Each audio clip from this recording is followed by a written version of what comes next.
Ya, Halo. Halo. masih di Pulang Ajar.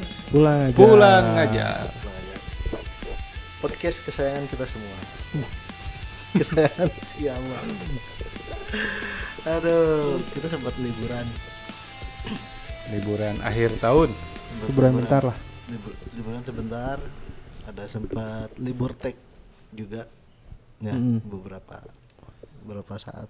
Di jadwal sebenarnya mah. Jelas sebenarnya gitu. Akhirnya sekarang balik lagi ngajar. Udah balik belum? Belum lah. masih liburan. Masih libur. Apa ya? Kalau Ini nggak? kalau ngajar libur, tapi kan kegiatan Sekolah tetap ya. mah tetap jalan. Ya mungkin waktu liburan ini bisa dipakai buat refleksi diri. Ya, betul. Refleksi diri.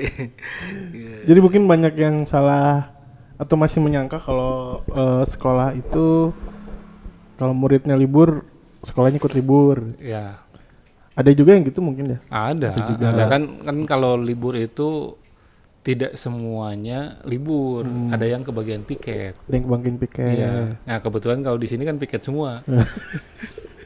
Mengurus masalah administrasi. Administrasi dan refleksi diri Iya. Ya. sebagai pengajar. Sebagai pengajar. Perlu dong. Perlu. Evaluasi. Minimalnya kan evaluasi setelah selesai satu semester. Ya. Nah, program kita satu semester ini gimana sih gitu ya? Capaiannya gimana gitu? Ada Apa yang perlu ditingkatkan nanti gitu? dari sisi pelayanan. Betul. Dari sisi ya macam-macam lah ya. Ya. Dan juga mungkin kayak apa namanya? Apa? Dari pengajarnya sendiri juga mungkin waktu-waktu yang tepat untuk refleksi kan ya. Betul. Refleksi, evaluasi bukan cuma masalah pelayanan, Ya. tapi juga Pijat refleksi. mungkin ya substansi ya. Substansi tentang selama ini ngapain Ya. gitu. Iya. Terus ke depan tahun ajaran baru bukan tahun ajaran baru, semester ke depan mau ngapain ya. Bukan secara teknis aja, Ya. tapi juga banyak hal yang Emang kampus libur juga? masih libur. Libur Semester. atau memang libur akhir tahun? Libur akhir tahun aja. Oh, berarti belum semester belum selesai. belum Ya. selesai. Nanti libur lagi setelah beres semester. Yang mahasiswanya aja. Oh, dosen tidak. Dosen mah lanjut terus. Lanjut terus. Ya, masih ada kaitannya sama bahasan kita yang lalu-lalu. Ketika mengajar itu adalah ternyata belajar juga. Iya. Gitu. Jadi mungkin jadi bahasan kita sekarang tuh ini apa yang setelah kita kan udah pengajar. Setelah jadi pengajar tuh kita belajar apa sih gitu. Apa yang kita dapat lah. Yang didapat Apa ya. yang kita pelajari setelah kita mengajar. Ya. Beberapa hal mungkin udah pernah di mention ya di episode yang lalu. Ya, mention ulang lagi aja. Hah? Mention lagi aja. Berapa pernah kita mention lah di Betul. episode yang lalu, tapi ya kita coba bahas lebih dalam lah sekarang gitu. Oke. Itu apa yang kita dapat dari enggak deh, waktu itu mah kita ngomongin tentang bagaimana cara kita belajar. Iya, iya. Iya kan, maksudnya ketika kita menemukan sesuatu yang baru, itu ya betulnya yang kita temukan gitu. Ya. Setelah kita jadi pengajar itu ya tetap aja kita bahas lagi sekarang gitu. Ya, Bahas lagi aja. lebih dalam. Lebih dalam lah. Lebih dalam. Ini. Jadi gimana? Oke, siapa yang mau duluan? Nah, dia nih kan lagi. Saya paling junior.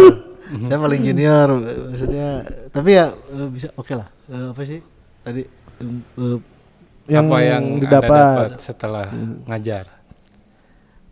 ya kan pernah disebutin juga ternyata berarti dia waktu apa kita flashback dulu yang kemarin di episode yang kemarin itu sempat ada cerita saya tuh dulu jarang sekolah. Ternyata setelah mengajar akhirnya banyak belajar sesuatu, terutama apa ya, di empati mungkin. Empati ya, Empati, lebih ya. lebih belajar tentang empati gimana. Ternyata inte si muridnya kita harus kayak gimana ke murid gitu. Murid lagi kok kayaknya orang tuh jadi bisa tahu murid hari ini ketika pertama datang ya lagi moodnya lagi nggak bagus teh. Bisa tahu gitu. Terus jadi harus gimana nih supaya oke Gimana cara ngebangun suasananya kelas hari gitu. ini tuh supaya menyenangkan gitu. Jadi kayaknya itu hal yang paling terbesar lah menurut orang, hal yang dipelajari teh tentang empati gitu. Tentang empati. Jadinya gimana? Karena menurut orang suasana belajar kelas teh itu yang paling penting. Jadi ketika kita udah bisa bisa mengerti kondisi awal siswa kadang siswa kadang murid gitu.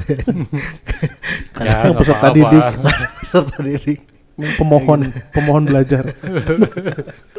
Ya itulah pokoknya si anak itu teh suasana hatinya mungkin hari itu lagi nggak bagus. Nah, sekarang tuh kayaknya lebih mudah dibandingin awal-awal ya. Bandingin Ya. awal-awal. Atau mungkin sebelum terbang ya. nggak tahu, mungkin sebelum orang mengajar mungkin orang teh adalah pria tanpa empati. Jadi sekarang bisa Sekarang sudah terisi empatinya gitu ya. nggak tahu siapa yang ngajarin, itu mah otomatis ya. Itu aja yang paling gede sih, nggak tahu Paling kalau kerasa ya. yang Mungkin nanti kita bahas itu lagi ya. Mana? Ya, Mana sebagai kalau kan sebetulnya mah saya di beberapa tahun belakangan ini mah kan udah nggak ngajar lagi Secara sebetulnya langsung mah, ya. secara langsung gitu. Cuman sekarang kan banyak ngajarin orang dewasanya gitu, orang tuanya, pengelolanya gitu. Jadi banyak ngajarin teman-teman yang mengelola sebuah sekolah gitu sebuah ya. sekolah. Terutama di pendidikan non formal ya maksudnya. Kita dulu ini kebalik Kak. Enggak, Oh, enggak. udah Masih ada udah yang oke. kebalik. Nah, jadi sebetulnya waktu dulu setelah mengajar apa yang didapat, ya itu tadi ada yang namanya saya tahu sekarang Apa namanya? Howard Gardner Oh, yang bikin Howard Gardner itu yang multiple Multiple intelligence intelligence. gitu. Episode kemarin lupa. Kemarin Howard lupa. Gardner. Nah, kalau dulu kan kita percayanya otak kanan otak kiri gitu ya, yang menggunakan otak kanan berarti dia jago di eksakta gitu ya, yang kiri jago di seni gitu. Kebalik. Oh kebalik ya, di kanan seni atau yang kiri di eksakta gitu ya. Nah ternyata setelah perjalanan mengajar beberapa tahun, ternyata kita nggak bisa membagi dua kelompok belajar anak-anak. Tidak sesimpel itu ya. Tidak sesimpel, oh yang ini grup otak kanan, yang ini grup otak kiri, enggak ternyata. Nah, tapi ketika saya menemukan bahwa intelijensi seseorang itu bisa lebih dari satu, bacanya buku Howard Gardner, nah jadi saya percaya bahwa ternyata anak-anak ini dibekali dengan kemampuannya masing-masing gitu. Jadi ada yang jago di eksak, iya betul gitu ya. Tapi ada juga yang jago di seni, ada yang jago di bahasa, ada yang jago interpersonalnya, intranya, banyak gitu ya, banyak hal gitu. Nah artinya berarti setiap siswa itu, walaupun di satu kelas kita mau coba seragamkan itu nggak akan pernah bisa gitu. Mereka secara naluri Berbeda. memang akan menempuh ke intelijensinya masing-masing gitu. Jadi ketika ada anak yang nilai matematikanya kurang bagus, terus kemudian menonjol di mata pelajaran yang lain, justru yang disupportnya itu yang memang nilainya bagus gitu. Tahu yang matematika dan yang lain-lain kan kalau di sekolah yang penting mencapai nilai aman saja gitu untuk kelulusan. Kalau dulu kan ada KKM gitu ya, kriteria ketuntasan minimum, yang penting nyampe ke sana. Justru yang bagusnya itu yang justru lebih harus disupport lebih ini lagi gitu, lebih banyak lagi. Nah itu paling banyak lah Dari yang bukunya Howard Howard Gardner. Gardner. Namanya multiple intelligence. Baca. Recommended itu. Recommended. Recommend. Yap. Ya, Ya. Om gimana? Mungkin kalau yang masalah-masalah teknis ya, teknis pengajaran atau materi mas sampai sekarang juga masih terus ya. Maksudnya Ya. semakin lama kita ngajar, ternyata semakin banyak juga yang kita belum tahu Ya, gitu. Akhirnya betul. terus menggali. Nah, Itu berkembang terus berkembang lah ya. terus lah, itu jadi nggak akan bisa berhenti gitu. Jadi kalau misalnya gambar tuh akhirnya ada di satu titik kita akan tahu kalau ternyata belajar gambar tuh nggak pernah berhenti juga, nggak ada titik berhenti untuk belajar gambar gitu ya. Salah satunya lah di situ ya. Seperti sains. Seperti sains Ya, mungkin ya, seperti berubah-ubah. sains, berubah-ubah. Nah tapi di luar itu mungkin yang paling kerasa lah atau teringat sampai sekarang tuh masalah fairness sebenarnya. Jadi kayak kita nih menjadi pengajar gitu. Hal simpel misalnya ketika kita meminta si anak didik kita gitu, siswa atau mahasiswa itu untuk mengerjakan tugas sesuai dengan SOP-nya gitu. SOP di salah satunya itu ya jujur misalnya. Nggak nyontek, nggak ngapa-ngapain lah. Ya bukan nyontek sih kalau di ini mah. Mungkin lebih ke pemikirannya sendiri gitu. Terus berpikir karena dirinya sendiri gitu. Jadi hasil buruk dan baik dan buruknya itu karena dia sendiri gitu. Nah ternyata di balik itu semua ada ujian juga menurut saya buat para pengajar dan pendidik ini. Ketika mengerjakan tugas kita sendiri, apakah kita akan melakukan sesuatu itu seperti yang kita minta ke anak didik kita gitu. Itu wah ini mah kalau dibuka pasti banyak ya. Misalnya di ya banyak lah sebenarnya, kalau mau dibuka juga nggak apa-apa lah ya. Misalnya kayak di perguruan tinggi itu ketika kita minta teman-teman mahasiswa untuk bikin jurnal dengan upaya mereka sendiri. Ketika dosen itu melakukan penelitian, apakah melakukannya dengan caranya sendiri atau tidak gitu. Kan itu jadi kayak ujian juga, kayak misalnya fairness gitu, keadilan. Kita meminta itu ke anak didik kita, apakah hal yang sama juga diberlakukan untuk diri kita sendiri gitu. Sementara kita nggak ada yang ngontrol kan. Kalau mahasiswa mungkin ada yang ngontrol kita, tapi ketika kita tidak dikontrol, bisa nggak kita mengontrol diri kita sendiri? Atasan Anda nggak ngontrol? Ya, dia termasuk nggak, karena gini maksudnya. Kenapa atasan nggak ngontrol itu? Karena dia juga memiliki beban yang sama untuk di perguruan tinggi ya. Kalau struktural beda sama pekerjaan struktural, misalnya untuk administrasi ya itu di ini sendiri kan. Nah, maksudnya ada controlling. Ada kalau staff dia ada pimpinannya ada pimpinan lagi kan gitu kalau struktural mah ya. Tapi di Tridharma perguruan tinggi untuk melakukan penelitian dan pengabdian masyarakat kan nyaris itu tidak ada kontrolnya. Apakah si dosen ini menggunakan tulisan hasil mahasiswanya ataukah AI atau beli itu nggak ada yang bisa ngontrol. Yang bisa ngontrol hanya dirinya sendiri kan gitu. Jadi itu kasus yang banyak sekali. Fairness gitu. Integritas.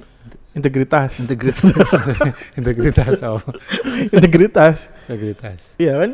Kita menuntut mahasiswa untuk punya integritas di kelas kita. Apakah kita di profesi kita bisa menjaga integritas itu atau enggak? Jadi kalau dosennya tidak fairness gitu ya, tidak fair.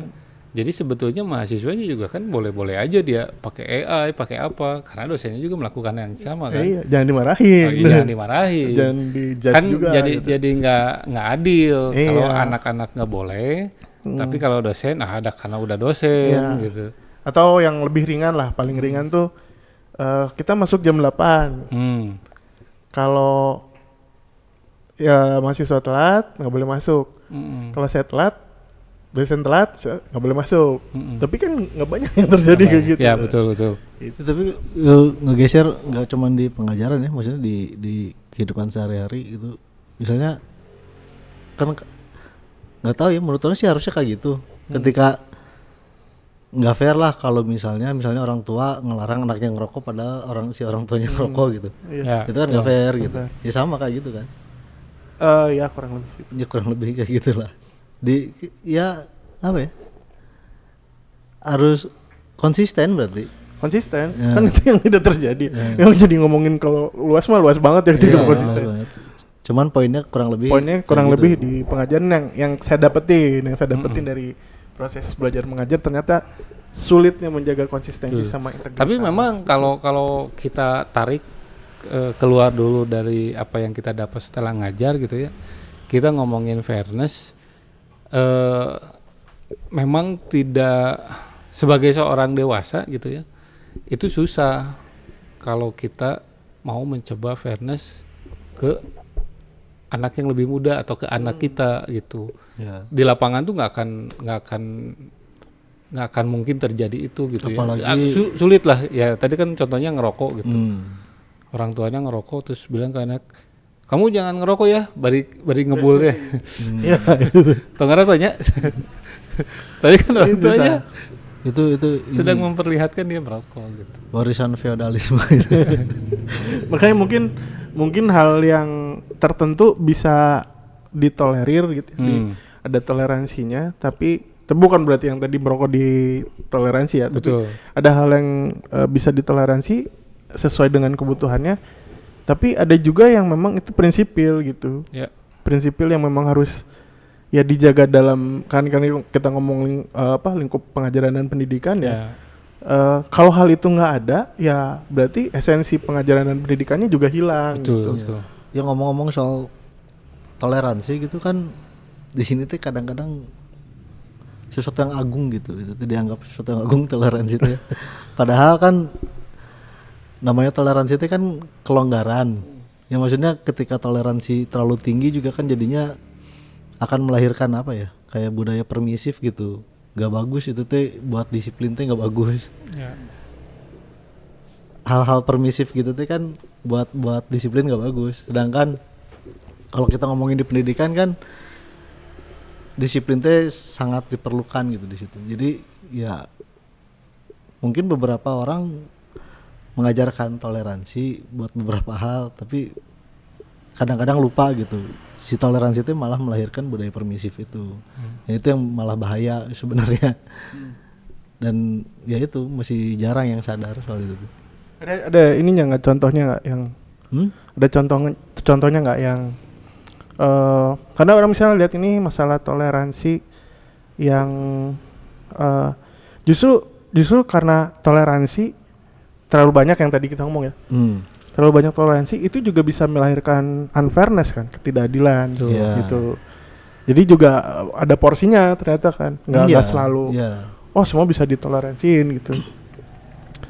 Itu yang wah kayaknya masalah gitu. Betul. Ya tapi ketika semua berjalan dengan ketat juga di sini akan disebut kaku lah gitu, atau apalah, akan jadi masalah baru juga gitu. Jadi memang mungkin dibutuhkan toleransi tapi dengan porsi yang. Tapi kalau kita sebut fleksibel kan kita kan ngambil gini. Oke lah, kalau terlalu kaku itu juga nggak jalan. Terlalu longgar gitu juga nggak jalan. Artinya kan kita bisa gunakan prinsip flexibility gitu ya, fleksibel. Nah artinya kalau fleksibel itu kadang memang bisa kenceng gitu ya, kadang bisa longgar. Kadang bisa longgar. Fleksibel dalam artian itu gitu ya maksudnya. Ya gitu. apa disesuaikan, menyesuaikan gitu. Yang penting sih menurut orang tuh tahu ujungnya apa, tujuannya apa. Jadi kadang-kadang ya misalnya tadi dampak dari terlalu kaku atau terlalu disiplin juga itu bisa bikin kita lupa akan substansinya kan, esensinya apa gitu. Oh yang penting taat aturan, apa intinya taat aturan teh? Jadinya kan hanya mengikuti aturan aja dan ngomongin ke situ ya ngomongin feodalistik kan, takut pada aturan doang gitu. Nah sementara longgar juga tujuannya apa? Malah nggak kemana-mana kan, bisa kayak gitu. Nah flexibility juga bener menurut orang sih sangat hal yang salah satu cara efektif menurut saya itu salah satu cara efektif untuk mencapai tujuan itu. Asal tujuannya tahu dan nggak kehilangan esensi jelas, gitu. jelas. Maksudnya bisa fleksibel selama tujuannya tetap tercapai. Iya, Selama kita tetap pegang pegang itu. dipegang tujuannya tuh apa gitu. Nggak jadi malah ngegeser juga gitu si tujuannya kan. Orang pengen bahas ini misalnya satu tentang flexibility, bukan flexibility deh. Masa pakai ini nih, pakai batik tiap hari, apa sih waktu itu diwajibin lah gitu. Misalnya ada satu kantor terus suruh pakai batik. Jumat atau Kamis ya. Saya lupa. Nah, misalnya Karena tidak mengikuti aturan itu harus saya, Pak. Coba sekarang tebak. Sekarang hari apa? Saya pakai batik. sebenarnya bisa kita pertanyakan kan, buat apa pakai batik? Iya. Pertama kan, buat melestarikan batik, Budaya batik. budaya batik kita. Oke. Batik yang mana yang dipakai? Definisinya apa? Nah, batik itu adalah padahal Prosesnya, bukan kain printing. Ya. Ya kan, akhirnya menjalankan itu cuma feudalistik doang. Gitu.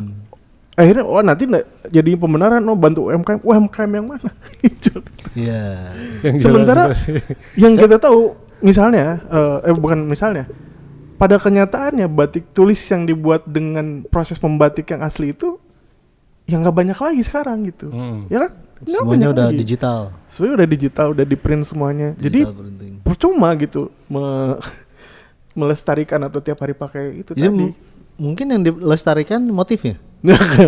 Kalau berarti tiap hari Jumat pakai kemeja motif. Motif. Motif batik kayak gitu. Nah, itu kan harus itu Ya, ya. Maksudnya ya itu kan urusan Anda dan kampus Anda itu mah ya. Enggak, ini semuanya. Maksudnya semua yang bermula dari kampus saya. Tapi juga kritik untuk semuanya juga. Pada akhirnya kalau kita pakai batik juga beneran nih, kalau pakai batik akhirnya dengan prinsip yang sama, esensi yang sama, ya pembatik-pembatik di Jawa Barat nggak akan kehilangan itu. Kan kita mengkonsumsi kain batiknya gitu. konsistensi lagi sebenarnya. Atau pangsi misalnya. Kalau pangsi kan bukan prosesnya kan, bajunya gitu, itu masih oke lah. Kalau pangsi kalau nggak salah hari Jumat ya. Anda suruh Enggak, pakai itu? Dia kan disuruh pakai batik tapi pakai pangsi terus. Ketika disuruh pakai batik dia pakai Saya pangsi pakai terus. pangsi. Karena itu lebih jelas. Oke, saya pakai pangsi. Oh gitu. Kalau disebut Permasalahan. memajukan UMKM, belinya juga UMKM. Gitu.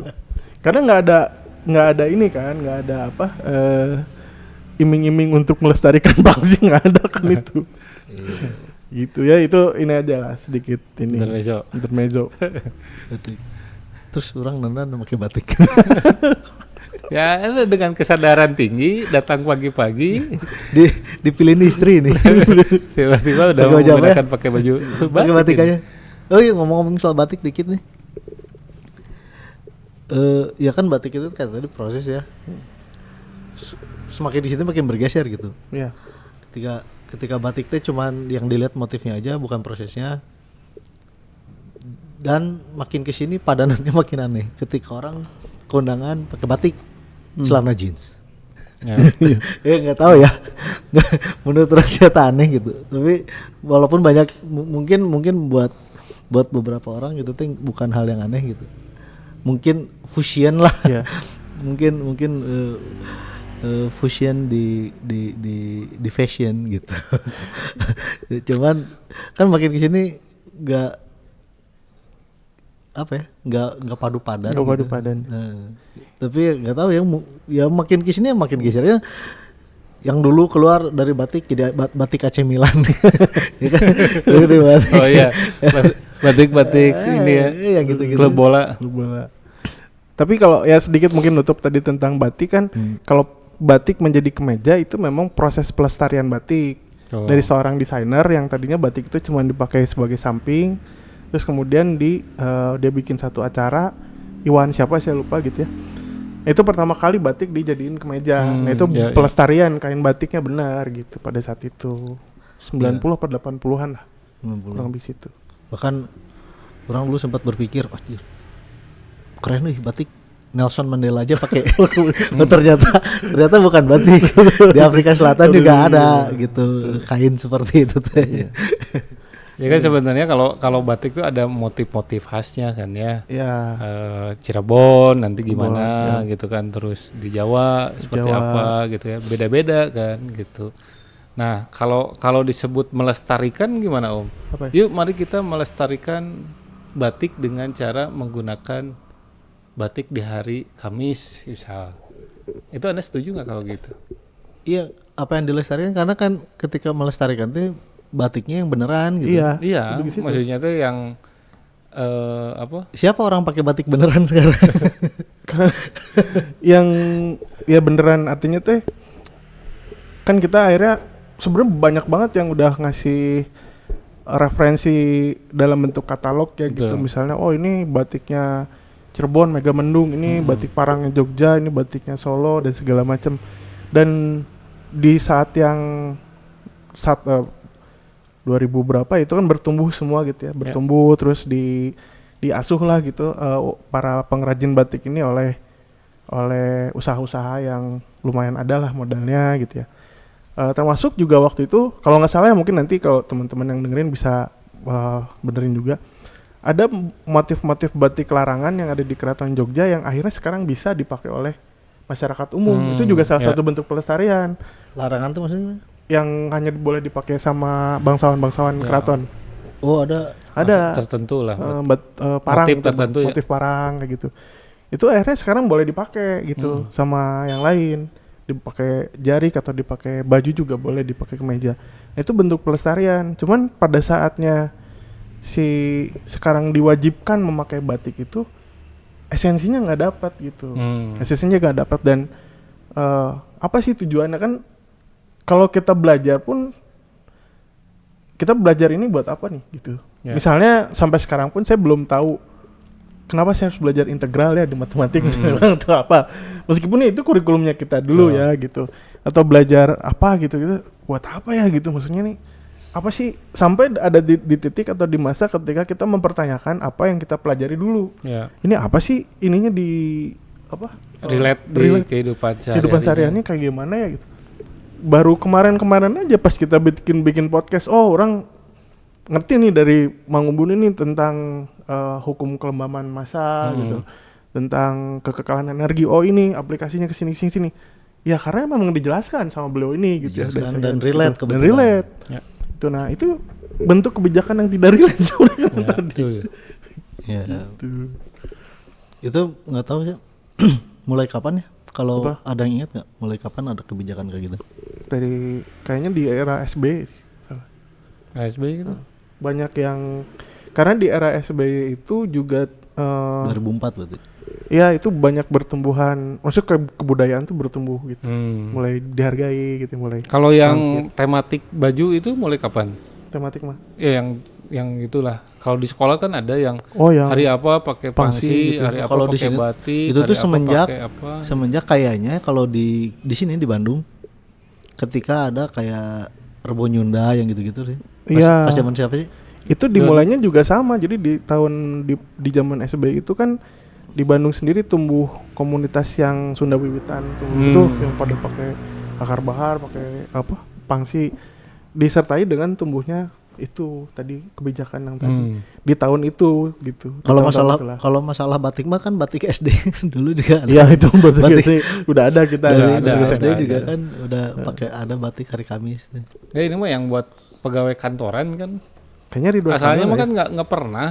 Asalnya mah kalau tahu saya gitu. Tiba-tiba kan ada tematik yang di hari apa pakai batik, di hari apa pakai kantor apa, ini ya kantor pemerintahan gitu, ya orang Pemkot tuh ya kayaknya pas Ridwan Kamil karena gini juga berarti 2014 berarti iya zamannya Ridwan Kamil iya kan? Karena ada satu hari dia pakai hitam putih biar kayak Jokowi iya kan ada hitam putih pakai kemeja putih gitu karena yang catch juga zaman Jokowi ini kan itu juga setelah jadi presiden terus berapa tahun kemudian masih jadi presiden tapi banyak yang pakai catch tuh. Iya, maksudnya kan kalau nggak salah kemeja putih, celana hitam, bawahnya catch. Akhirnya kalau nggak salah menjamur juga tuh di kantor-kantor jadi pakai gitu. Jadi nggak jadi masalah pakai baju catch gitu. Sepatu catch. Sepatu catch gitu. Pengaruh Google Office gitu kan, santai gitu. Nggak, karena dulu yang saya tahu waktu saya ngajar di sekolah itu kan ketika kita pakai kemeja, celananya celana apa? Bahan. Sepatu itu harus sepatu Pantofel. pantofel gitu. Kulit, Maksudnya ya. nggak boleh sepatu olahraga dipakai gitu kan, tidak pada tempatnya. Tapi kalau nggak salah setelah Bapak Iya, itu setelah jadi awal, presiden, termasuk yang itu tadi, jadi bebas. Gitu. termasuk yang itu ketika kondangan kan udah jarang orang pakai sepatu kulit sekarang. Iya, sepatu pakai pantofel. cats Pada bebas. pakai cats gitu, pakai sepatu skateboard lah, pakai. Orang 2016 2017 saya juga awal ngajar dimarahin pakai jeans gua. Iya. Marahin cuman saya tetap pakai jeans aja. sekarang malah jarang pakai jeans. Sekarang jarang. Kalau di sini mah sekarang kalau pakai celana bahan suka dicie-ciein. Aing deui wae. Di sini mah kebalik kok. Aduh. Oke, nanti. Pembahasan jadi kemana-mana biarin lah. Ya. Seperti Tapi biasa. tapi kan itu- yang jelas itu, maksudnya ketika kita beres ngajar, kita yang jelas-jelas banyak banget yang dipelajari Banyak. gitu ya. Cuman mungkin yang tadi yang mencuat yang Om Panji kan fairness, terus Om Dika Empati. empatinya, saya mungkin cara anak-anak intelijensi anak-anaknya. Tapi kan sampai hari ini juga kita masih belajar bagaimana Masih. kita cari model pembelajaran yang bagus buat Iya. anak-anak, metodenya gimana, dan itu nggak berhenti gitu, maksudnya nggak setiap tahun kita menggunakan model atau metode yang sama gitu Iya, untuk benar. anak-anak, gitu pasti akan terus berubah gitu. Selama kita masih punya murid baru ya, pasti kan akan ada pendekatan baru lagi gitu. Ya Iya. betul. Tapi satu yang kerasa susah tuh sampai sekarang mungkin ini sih saya tuh. Bikin anak-anak itu tidak mudah percaya dengan apa yang pengajarnya bilang. Itu susah banget. Susah banget itu. Orang sempat cerita di kita si orang sempat dapat kelas kesempatan ngajar kelas sejarah. Jadi waktu itu ada kelas social science pas bagian sejarah gitu harinya. Ajis ngajarin apa ya? Ini pelajaran pertama sejarah ke siswanya, nanti kamu pelajaran pertama sejarah ini kamu jangan langsung percaya apa yang ada di buku sejarah. Jangan langsung percaya apapun yang ada di buku sejarah. Maksudnya bukan nggak percaya bahwa buku itu bohong, tapi harus maksudnya Kritis ya. kritis dan Kritisi. kalau bisa recheck lagi gitu. Recheck lagi atau cari sumber lain lah, jangan dari satu sumber, apalagi ini ngomongin sejarah ya gitu. Kadang-kadang akan ditulisnya juga dengan tujuan tertentu gitu kadang-kadang yang ada di buku apalagi gitu. Apalagi bukunya keluaran Baru lagi. Ada yang gitu. baru lagi. Gitu. Betul. Sejarah. Nah itu tapi untungnya sih mereka beberapa orang itu tuh cukup dan mereka emang bakatnya emang cukup kritis gitu. Kebetulan aja Kebetulan. belum dapat aja kali murid yang tidak kritis gitu jadinya. Iya itu. Iya sih tantangan lah ya masih. Ya. Masih Banyak hal sampai hari ini juga kita kan masih belajar lah ya, gitu, masih belajar hal-hal baru, apalagi setiap tahun kita punya siswa yang baru dengan latar belakang yang beda-beda. Beda-beda Gitu. juga.